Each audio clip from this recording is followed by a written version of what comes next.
The federal government says it's freezing billions of dollars in grants and contracts to Harvard. It comes after the university said it would defy the Trump administration's demands to limit activism on campus. Nearly $9 billion in federal funding is at stake, but the university is vowing not to surrender to what it's calling a government takeover. ABC News chief national correspondent Matt Gutman has the latest.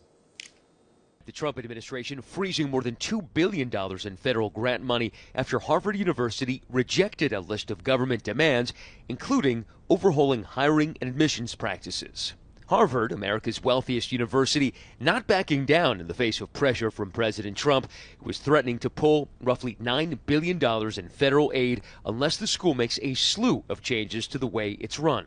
The administration ordering the school to report foreign students who commit conduct violations to federal authorities, submit to an audit to ensure academic departments have diverse viewpoints, end all DEI programs, share hiring data with the administration, and submit to an audit of admissions data. The administration also calling for the correction of what it calls anti-Semitism on campus, an issue which Harvard says it has already taken steps to address. But in a scathing letter, the university's president blasting the administration for what he says is a violation of Harvard's First Amendment rights, writing, "No government, regardless of which party is in power, should dictate what private universities can teach, whom they can admit and hire, and which areas of study and inquiry they can pursue."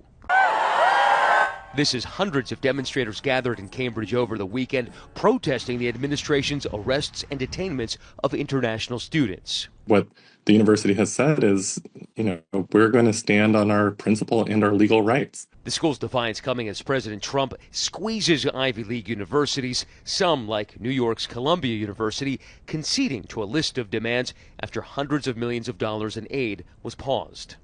Chief National Correspondent Matt Gutman, thank you so much. And I want to bring in EdTrust Senior Vice President Will Del Pilar for more. So how significant is it for Harvard to defy the Trump administration on this?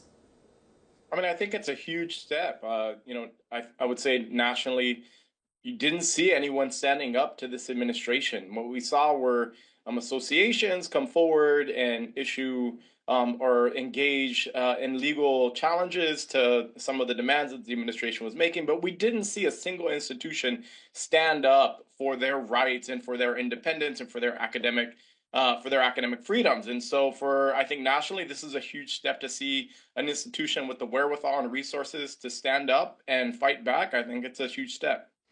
More than $2 billion in federal funding is now frozen. There's $9 billion on the line here. President Trump is calling for Harvard to lose their tax-exempt status. So what would losing this money actually mean for Harvard?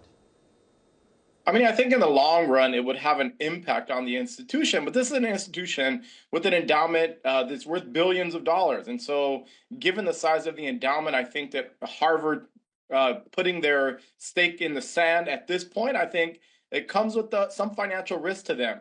But I do think that they're one of the few institutions in the United States that could stand up and has the resources to combat the federal government and the administration. Harvard's not the only one that gets criticized on this, but a lot of U.S. higher education institutions, actually it goes for lots of parts of Europe as well, get criticized. They've not got enough conservatives on campus. They're too left-leaning. Is that a fair argument? I'd love to see evidence on this. I think that, we're claiming this based on supposition. And has anyone taken a poll of folks' political leanings on college campuses? I would guess not, but I would say that in my opinion, we know that the faculty tend to be a bit more liberal in terms of their political leanings. But in terms of students, there is no evidence that shows that college students tend to be more liberal or conservative in terms of their political beliefs. And so there isn't any data that supports that. It's simply, and this administration operates based in the absence of data and the absence of evidence. President Obama is praising Harvard. He says it's setting an example for other higher ed institutions. But Harvard is a bit of an outlier here. It has the largest economic endowment in the world. So could this rejection of Trump's demands actually set a precedent for other universities? Presumably, other institutions don't have the kind of cash to be able to go up against the Trump administration. Well, I think that the fact that Harvard stood up was a very, very important precedent to be set. If they didn't stand up to this administration, and then I would guarantee that every other institution in this country would then bow to the demands of this administration. But the fact that Harvard stood up, I think, provides other institutions with cover to also push back on the rights that they have, their constitutionally protected rights, and the rights that they have to free speech and the right that they have to academic freedom. And so I think that the fact that they stood up, it is very important nationally, and I hope that we see other college presidents stand up to the demands of this administration that are unreasonable and overreach. Huge, huge issues.